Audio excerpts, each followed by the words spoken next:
John Oliva's Pain. Just say hello to the mic. Hey guys, what's up? Introduce yourself. I'm John, and that's Matt.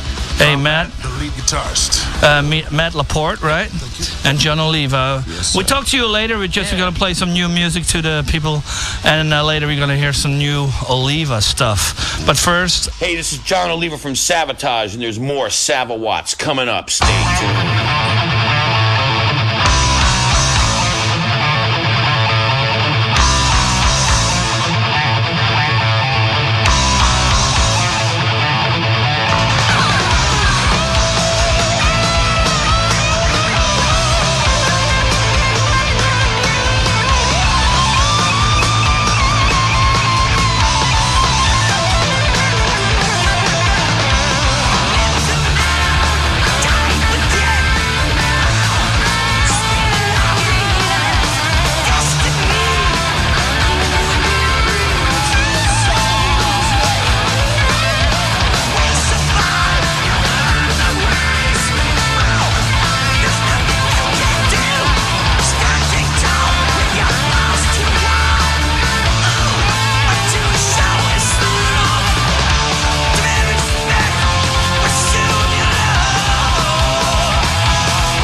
metalhead. Hey, Matt, you never heard this song before? I've never heard that song. This is great. I haven't heard it for a long time, man. Mike just what blew me release is away. it on? Is it a bonus track? It's a bonus track on a Silver Anniversary Collectors of Dungeons Are Calling. I think Metal Blade put it out like 5 years ago or so. Hey, John, was this originally an Avatar song? Wasn't it Yeah, that the old? music for that was so weird here. You blew me away, man. But yeah, the music for that was really early, written around the time of, I think, City Beneath the Surface time. Yeah. And but you know, we never had any lyrics for it, and I think that version was a one-time thing. That I don't think I ever wrote lyrics for the song I just made. No, I've got a video at home where you performed this At Dynamo, right? live at Dynamo, yeah. At the ice skating rink. I think we just made up lyrics because Chris loved it because it was so fast. Okay. You know, so I thought that was great. It just blew me away, man. Oh yeah, because it reminded me of one of the songs in the new record, so that's why I started playing it, just to blow you away. Okay, let's start with some old Sabotage stuff, just to get in the mood, in the vibe and stuff. Okay, here's really an old one. Remember this one?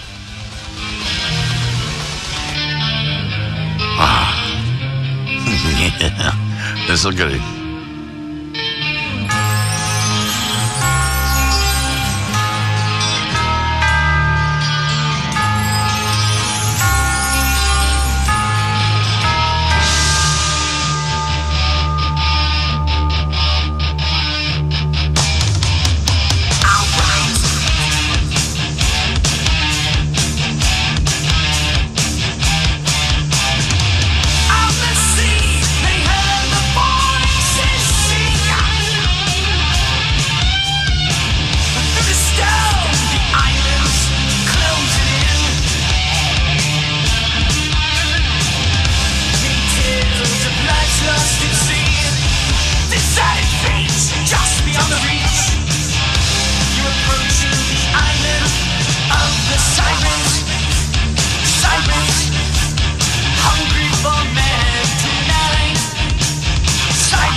Hey, this is John Oliva from Sabotage, and you're listening to Ard Shock, so crank it up as loud as possible until your ears bleed.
I hear a ship. I hear a ship.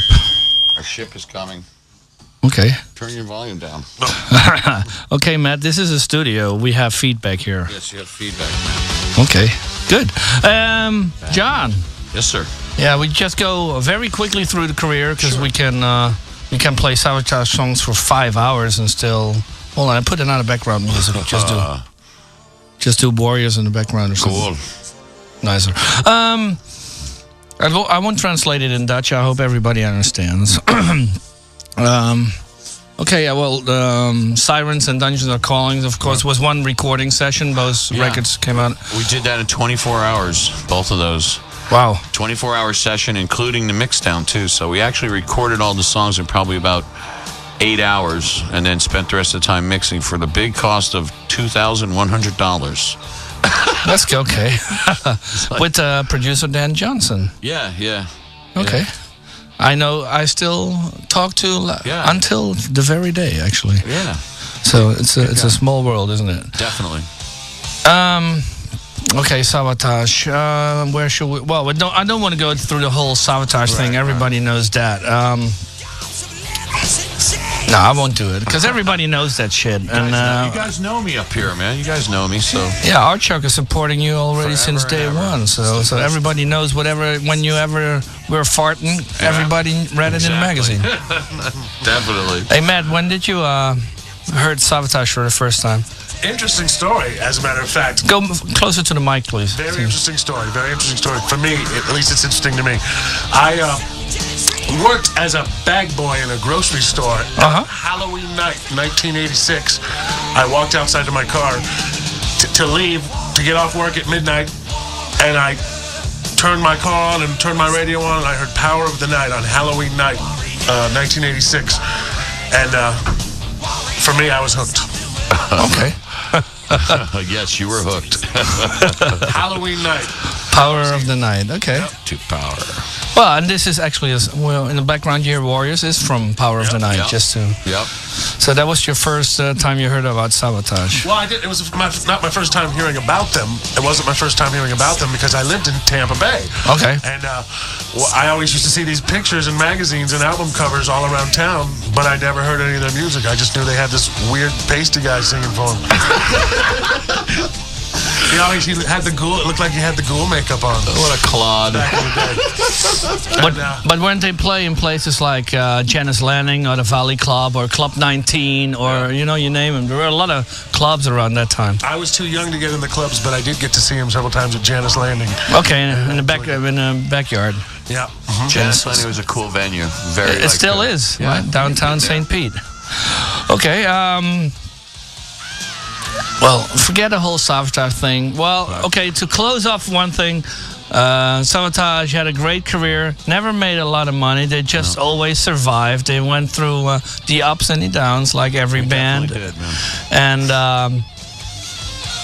I think there's going to be one more record next year when there's or one package, whatever. There's we plan on doing something special for the 25th anniversary of the band, so it's being negotiated now. It looks like it's going to be a series of shows where I'm going to bring Wackles back, and they're going to be all the guys are going to come out and play, and we're going to do kind of a show in the chronological order, starting with the early stuff and just going through the band's career. And I think it's going to be really cool. It's going to be really exciting. And then, after that, who knows? I mean, what could happen in the future. But I'm going to keep doing what I'm doing and keep playing and putting stuff out. And if Sabotage stuff, anything else happens after that, it'd be great. If it doesn't, that'd be great too. But I want to do something for the fans special. And we've got a lot of footage of Chris that we want to put out on the bonus DVD thing. We have all the videos, and we've got some great live concert footage of Chris and stuff. And we want to get that out. And then we'll see what happens. It's in the lap of the gods. Yeah, and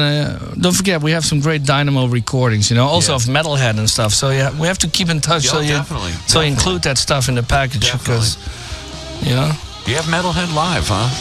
Yeah, we have. Yeah, I showed you the video a long time ago in Tilburg, so we have that stuff. We got to put that in there, definitely. Yeah, so I'll get you in touch with Andre from Dynamo and get all that nice stuff nobody has on there. Cool. So okay, there's going to be a good. Well, actually, the reason that there's not going to be a Sabotage, of course, is the big success of another thing you started. Yeah. I think you wrote, like, for Sabotage, you wrote a Sarajevo song and 1224.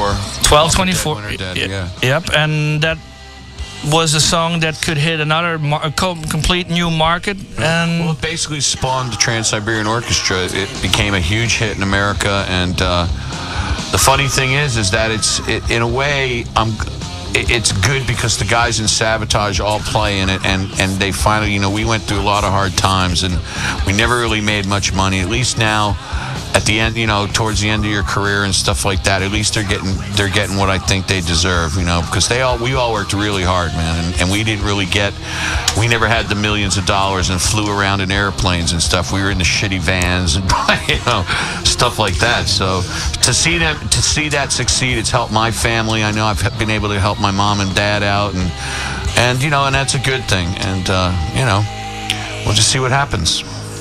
Yeah. Well, yeah.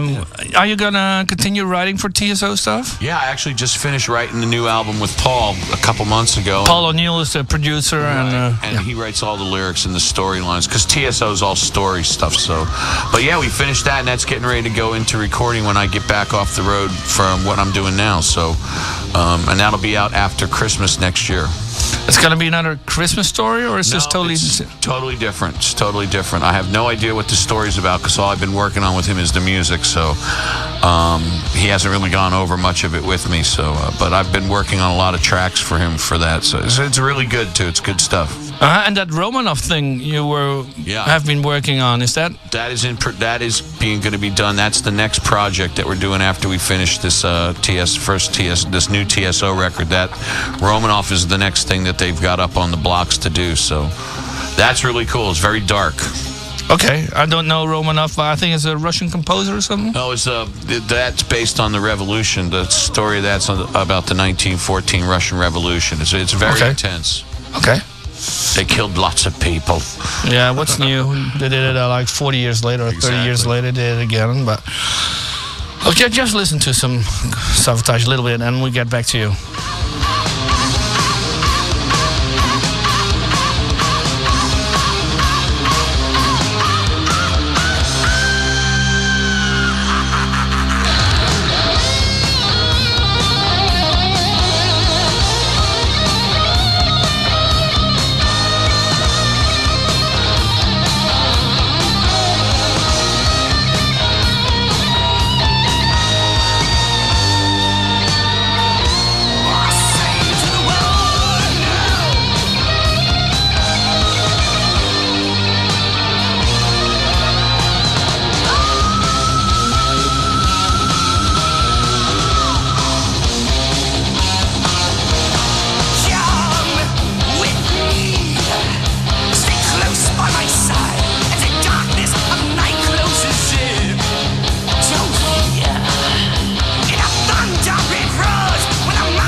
Kill, die.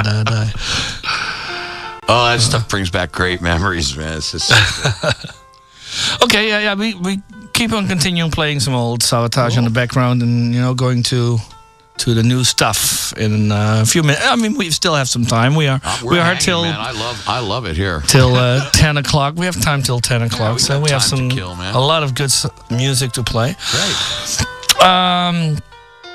Well, you also did a side project with one of your guitar players. What I think at that time wasn't part of Savatage. I think he was just out and came in back later. I think Chris Caffrey. We're talking about Dr. Butcher.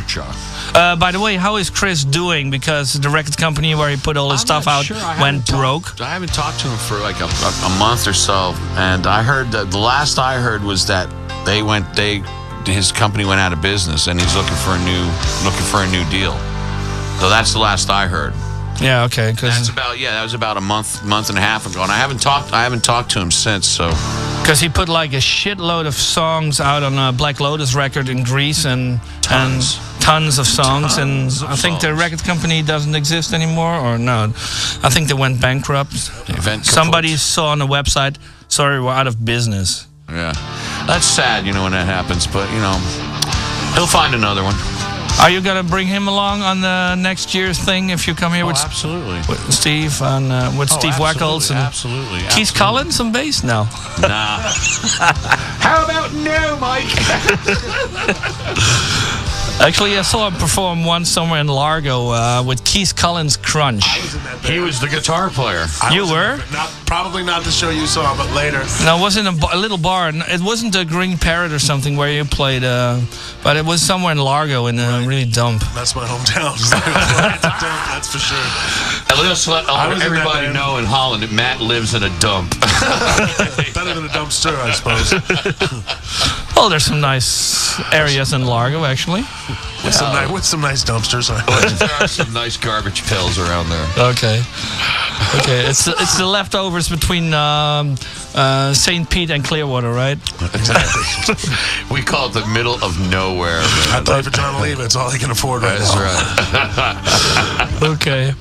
Well, and you did Dr. Butcher. Yeah. There was some. I'm actually going to play a song where you sing on. It's. I'm not sure. Is it Leftovers or something? There's a second. We just did that. We had the song was the Inspector Highway song you're talking about. Yeah. I think. Yeah, that was written a long time ago, but we never recorded it. Chris Caffrey and I recorded that just before they released that. We got back up in the studio in New York and did a recording of it. So that's fresh. That's not back from the early sessions. That was new. Okay, actually, I'm gonna play it now because it's a great song, man. Yeah, it's a great song. We played it here a long time. I'm just thinking whether. Let me check whether this is a song. Another one I've never heard.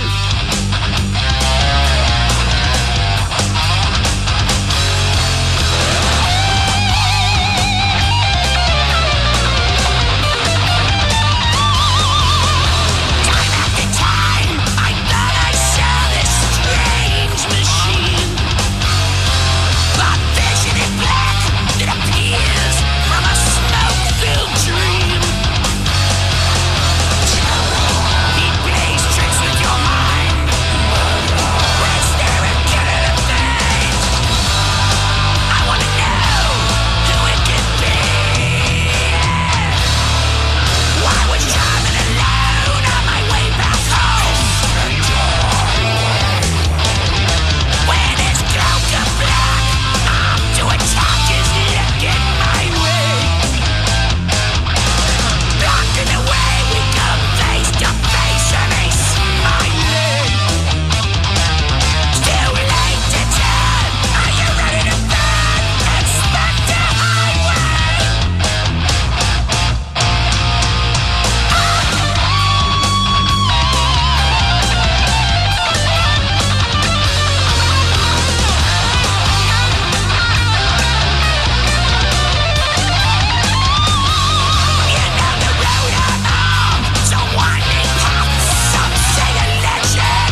cigarette disappears into the light. I'm waiting on something to make this feeling right. I twist and moan and turn the other cheek. I wait for my moment to be free. I'm not alone.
Oh, de CD houdt opeens mee op. Ik weet niet wat het was, maar we gaan gewoon door. Hey, you hear that? The CD just stopped, man. Stopped. Must be the gay solo in there. Not everyone who's gay sounds like that, but everyone who sounds like that is gay. Je hoort het, de heren hebben het gezellig hier in de studio. Just tell them that you're having fun here. Having a blast. This is great. This is what it's actually one of the better songs of the first John Oliva's Pain record. Yeah, that's my favorite. Yeah, that was my favorite one on. I would agree with that one.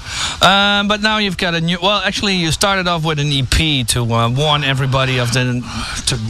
Warn you. Okay. And a funny thing is, I talk to people, and some are disappointed, like there's not gonna be a new Savatage record. Yeah. But actually, you can say everybody. Who cares? The band just. John Oliva got better band members, and he changed the name of the band. And it's, I mean, the same songwriting, the same kind of music. Basically the same. Either one of these, the first record and the new one we've done, they would have been the music for the next two Savatage records. It's just trying to get that together with the TSO thing going on is like trying to convince Osama bin Laden to come out and say hi. Hi, Osama. Osama. Oh, summer. Oh, winter. Oh, summer. I love Holland. Okay, you like our tourist stuff, right? We grow here. Well, you remember our old story the first time I ever came to Holland. Oh, in Tilburg, yeah, in the Noorderlight. Okay, I'll just explain to the people in Dutch, okay? De eerste Savatage tour in Nederland, eerste optreden in het Noorderlicht in Tilburg. En hij had gehoord over dat je overal in Nederland hash kunt kopen. En het is zo mooi, tegenover het Noorderlicht was een Aldi of zo. Een van de supermarkt in ieder geval aan de overkant. En op een gegeven moment loopt daar meneer Oliva door de gangpaden met een winkelwagentje voor zich. En die vraagt gewoon aan een winkel een personeelslid waar de hashafdeling is. Echt. Sorry, als je toen in je broek kon zeiken. Hè? That was a funny story, but it's true. Yeah, that was in translated in English. That was John and Chris made idiots of themselves trying to buy weed in a supermarket. It's a bit open here, but it's not totally legal here. Okay, you have to go to a certain shop to buy that stuff. Normally they call it a coffee shop. I just thought, the look on the guy's face was worth $1 million. It was worth $1 million, man. Okay. We just played the Dark of the John Oliva's Pain, the first, the Taj Mahal. Yes. The album, of course, is called Taj Mahal because the band was gonna be called Taj Mahal, right? Correct. Yes. And then some psycho blues guitar player had copyright on the name, and he's only been around 35 years. Whatever. He's a blues guy. And he said, "Don't touch my hall," Do right? not touch the hall, or so just whatever. It's just a name. So yeah, okay. Hey, we're gonna play something of the new record. We gaan een nieuw nummertje spelen of the EP. We're gonna play actually "Time to Die" if you like that. That's got Chris Oliva music in it too. You know. Yeah. Oh yeah. Hold on. Let's talk.